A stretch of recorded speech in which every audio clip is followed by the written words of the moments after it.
Assalamualaikum guys, welcome back. Seringkali kita melihat orang menuding jari kepada pihak berkuasa, especially kepada polis bila kita sebut pasal keistimewaan orang kayangan dan juga isu double standard. Even dekat Donivia Channel ni pun kita selalu sembang pasal hal ni. Yang terbaru terutamanya sejak PKP 3.0 dijalankan di beberapa buah negeri, memang ramai yang merungut dan tak kurang juga ada yang lepaskan geram dengan memaki pihak polis sama ada dekat media sosial ataupun kalau jumpa depan sewaktu roadblock ataupun di sekatan jalan raya. Dalam kita duk maki, kita tak puas hati dengan polis ni, kau ingat apa? Diorang ni pasal bunga.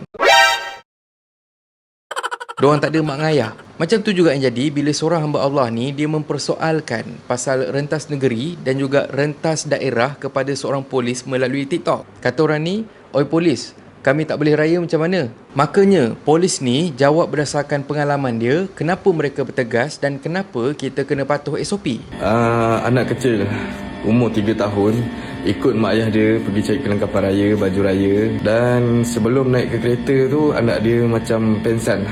Memang pensan lah, bukan macam, memang pensan. Lepas tu call ambulan, dan ambulan datang. Tak sampai ke hospital, anak dia disahkan meninggal dunia. Sebabkan punca utama dia suspek memang COVID. Dekat sini aku nak share dengan korang sikit apa sebab rentas daerah dan juga rentas negeri ni jadi semakin ketat. Kepada yang belum tahu, kerajaan sebenarnya tak nak ada kluster yang serupa macam kluster rumah panjang, yang mana kluster ni ada seorang wanita daripada Johor nak balik ke Sarawak kerana nak hadir ke pengebumian ayah dia. Jadinya wanita ni pun fly lah daripada Johor ke Sarawak tu. Dia buat swab test untuk kali pertama, negatif. Tapi dia dinasihatkan untuk kuarantin dekat rumah. Cumanya dia tetap pergi ke majlis pengebumian ayah dia, dan sewaktu swab test kali kedua dia didapati positif. Pada waktu tu memang dah lewat lah, sebab dia dah pun attend majlis pengebumian tu. Dan yang menambahkan teruknya, wanita ni dia pembawa COVID-19 super spreader. Tahu-tahu je virus daripada wanita ni dah berjangkit kepada berpuluh orang yang attend majlis pengebumian tu,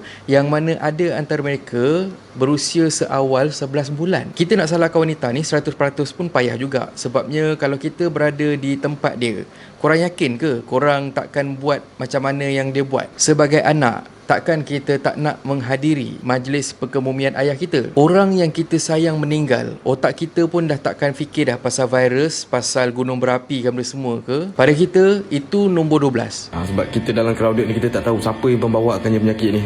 So anak dia umur 3 tahun, antibody pun tak kuat. Lepas kita orang pergi tengok, memang sah meninggal.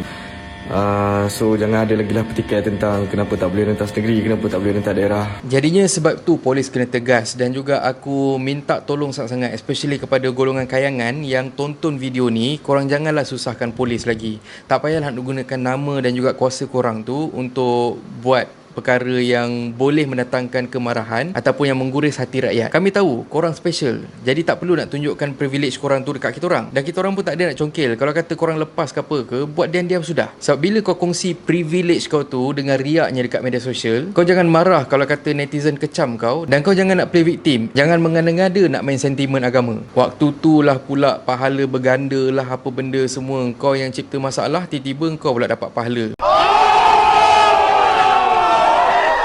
Ataupun dandalah time tu, "Ya Allah, ramainya salah faham dengan saya. Nak beli susu tak?" Apapun, aku harap yang kita semua sekarang ni faham yang polis pun ada keluarga, polis pun ada perasaan, dan of course mereka pun melakukan kesilapan macam kita juga. Kalaulah kata kita marah segelintir anggota pun, janganlah sampai kita marah, kita maki semua sekali. Yang mana yang jumpa polis tegas, yang suruh korang patah balik, patahlah balik. Tak payahlah nak memakikan benda semua ke. Kita patuh dan hormat pada kerja mereka. Dan akhir kata pepantun, kita rindu ayah bonda, mereka pun sama juga. Kita sedih tak beraya, mereka juga rasa serupa.